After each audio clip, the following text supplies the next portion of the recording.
또 이 명종의 행동을 감시하게끔 하는. 이러다 보니까 조선의 실질적인 왕은 누구다? 문정왕후. 명종이 아니라 문정왕후다라고 하는 소문이 펼치게 되는 거죠. 이건 뭐 말만 수렴청정이지 그냥 왕은 꼭두각시네요. 그렇죠. 예. 자, 이러니까 당연히 어느 쪽으로 세력이 기울까요? 지금 소윤과 대윤이 있으면.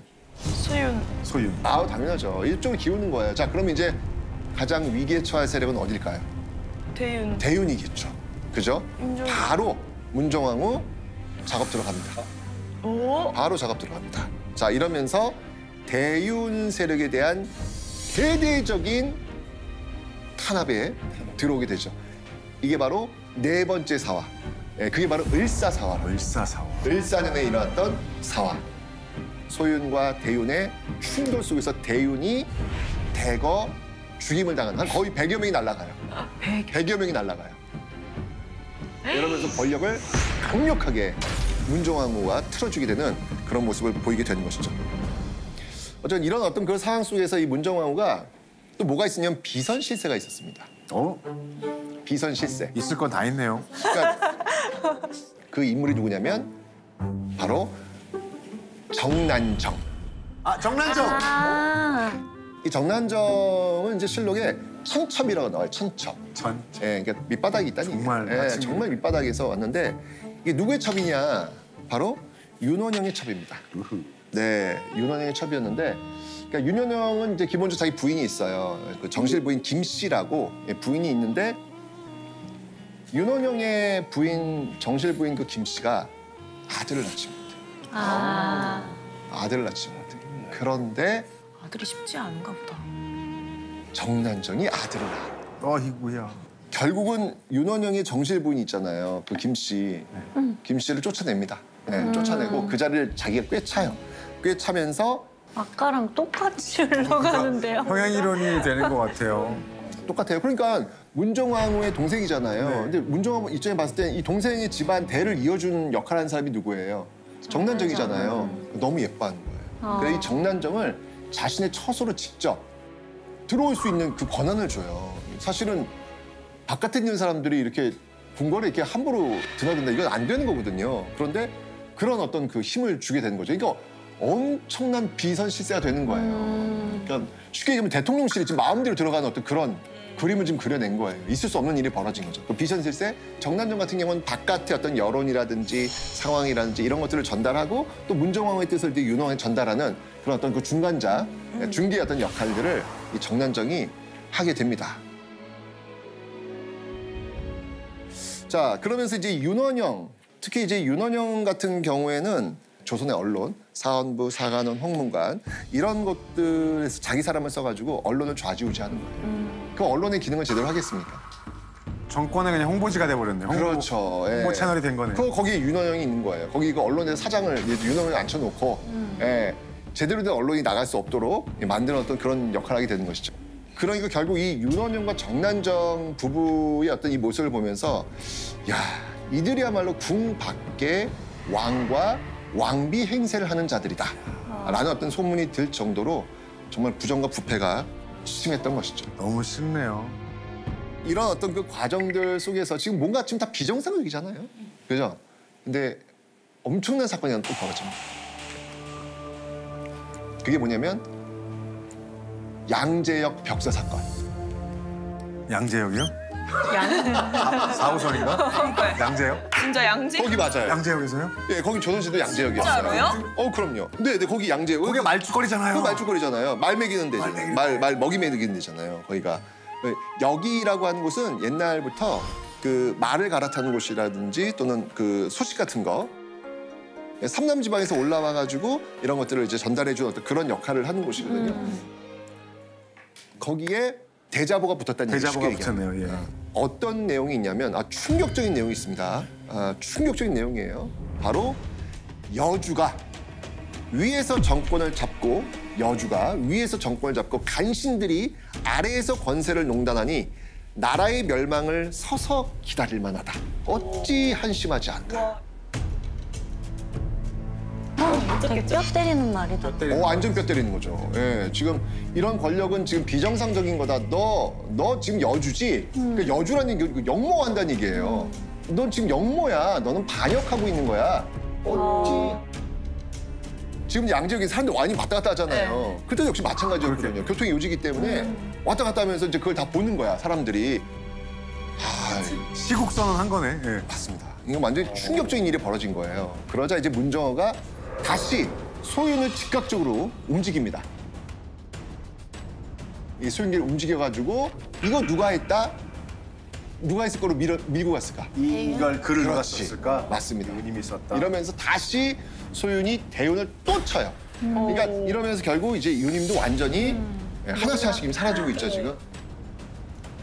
이러니까 사람들이 그냥 모든 통로는 다 어디로 향한다? 윤원영으로 향한다.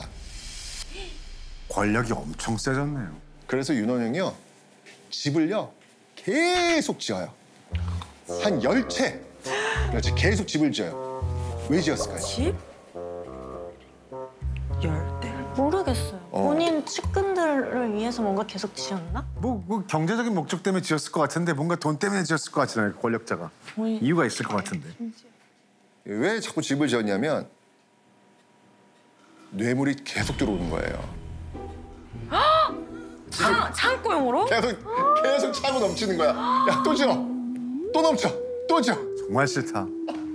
전국에서 그냥 창고용으로. 왜냐면 윤원영이 권력의 어떤 그 고리니까 이 고리니까 정말 매관 매직을 위해 가지고 막 그냥 돈을 그냥 싸들이는 어떤 그런 모습들. 그러면 집을 자꾸 짓게 되는 그런 모습들을 좀 보이게 됩니다. 상상도 못. 그죠. 예.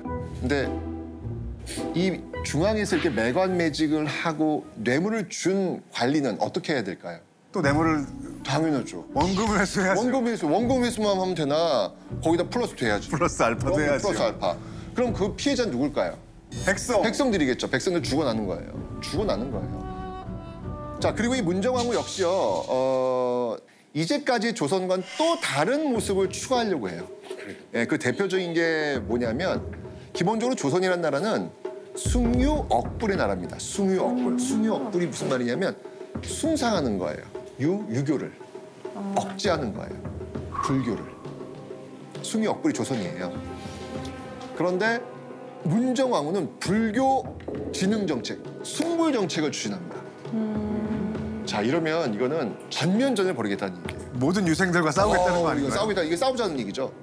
근데 문정왕후 너무 힘이 세니까 그냥 밀어붙이는 거예요, 그냥. 막 밀어붙이는 거예요. 그래서 이때 어떤 일이 있었냐면 무려 국가공인 승려를 4,000명. 4,000명. 그 당시 인구에 비하면 엄청난 거네요. 아이고, 어마어마하죠. 유생들이 난리가 난 거예요. 완전히 막. 근데 그런 어떤 국가공인 사찰 한 300개 또 만들고.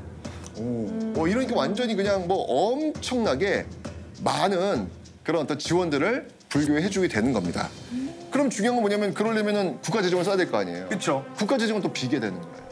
여기는 뇌물로 지금 엄청나게 지금 착복을 하고 있고 여기는 불교 쪽에 이제 신경을 쓰면서 국가 재정을 지금 탕진시키고. 아이고야. 결국 이 시대에 등장하는 조선의 아주 유명한 도적이 있습니다. 못 살겠다. 바꿔보자. 바로 임꺽정이 이 시대예요. 걱정. 임꺽정이 이 시대예요. 저는 사실은 임꺽정의 시대를 보고 이 시대 힘든 시대였구나. 그럼 그건 정치를 잘못했다는 이야기예요. 정말 그 이후에도 정말 국정의 중요한 사안들을 자신이 원하는 대로 결정한 어떤 이런 모습들을 지금 보이고 있다. 오로지 이 세력으로 그냥 천하를 통일하는 어떤 그런 모습들을 지금 보이고 있는 겁니다. 불행의 서막이 보여요. 이때부터 조선이 기울었고 외놈 쳐들어오고 임진왜란 벌어지고 정유재란 일어나고 또 국민들 굶어 죽고 나라가 크게 흔들리고 그러니까요. 불행의 서막의 시작이었네요. 근데 중요한 건 뭐냐면 시간은 늘 문정왕후 편은 아니라는 거죠. 그쵸? 문정왕후가 수렴청정했던 이유가 뭐예요? 어리다고. 어리니까. 어리니까. 근데 명종이 항상 어릴 순 없잖아요. 컸어. 이제 성인이 돼서 자기가 그거를 해야죠. 그렇죠. 직접 정치를 해야 됩니다. 라원의 상소리 이제 올라오기 시작하거든요. 예, 결국은 이제 이 문정왕후도 물러날 수밖에 없는 거죠. 예, 그럼에도 불구하고 문정왕후는 이렇게 물러났음에도 불구하고 윤원영이 어디까지 올라가냐면요. 영의정까지 올라갑니다. 어머나. 그 이후에도 정말 국정의 중요한 사안들을 자신이 원하는 대로 결정하는 어떤 이런 모습들을 지금 보이고 있다. 그러니까 당시 실록이 뭐라고 했냐면 윤원영은 무슨 일이고 할 일이 있으면 반드시 문정 왕후와 내통해서 명종을 위협하고 제지했다. 뭐 이런 아이고야. 식으로 지금 기록이 되어 있습니다. 명종도 스트레스가 심했을 것 같다는 생각을 잠시 해봤어요. 당연하죠. 당연하죠. 명종 즉위 후 20년간 계속된 그 문종왕의 권력. 이 권력은 영원하지 않아요. 역시 문종왕후도 허무하게 끝납니다. 어머니. 네. 그래도 적들이 좀 많이 있을 거 아니에요, 주변에. 그런 걸로 인해서 뭔가 이렇게 끌어내려지지 않았을까요? 신하들이 끌어내려야 되겠어요. 왕이 못하니까. 문종왕후는 그냥 천수를 다 하시고 돌아가셨습니다. 엥? 사실 문종왕을 건드릴 수는 없죠. 왜냐면 그 왕이 어머니를 어떻게 건드려요? 효의 나라 조선에 그건 불가능한 일이거든요. 근데 문정왕후를 배경으로 했던 윤원영과 정난정은 얘기 좀 달라지죠. 그 권력의 바람막이였던 문정왕후는 이제 사라진 거예요. 아하. 자, 이제부터는 얘기가 좀 달라지는 거예요. 어허. 그러면서 결국은 윤원영은 이때부터 막 계속 상속 올라오는 거야, 명종한테. 문종왕후가 딱 죽게 되면서 이제 명종한테 상속 막 올라오는 거야. 이제까지 당신 주위에 있었던 이런 소인배들을 다 치십시오. 하면서 막 올라오는 거예요. 결국은 그 관직을 다 삭탈 관직. 다 뺐고 아까도 얘기했지만 뇌물 같은 거 엄청 받았잖아요. 뭐 매간 매직에다 뭐 죄목만 무려 26가지. 그 당시에 그 지을 수 있는 죄란 죄는 다 지은 것 같아요. 뭐 사치죄, 뭐 매점 매석, 불법 재산 증식, 직권 남용, 뭐 부동산 투기, 인사청탁, 권력 남용.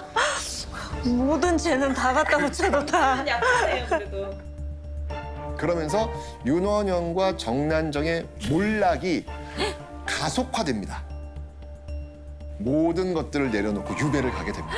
유배. 네, 유배를 가게 됐는데 어느 날 노비가 허겁지겁 정난정에 달려오는 거예요. 지금 의금부에 관원들이 오고 있다고. 그 소식이 딱 노비한테 들리니까 아, 나 죽겠구나 라고 해서 그냥 스스로 자결을 자결? 해요. 자결했어요.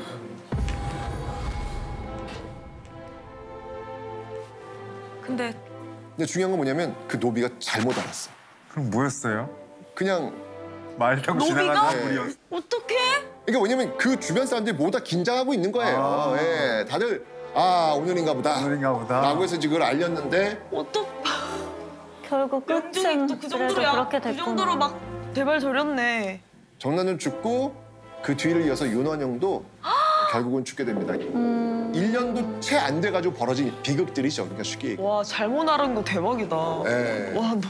그렇게 되면서 결국 몰락하게 되는 것이죠.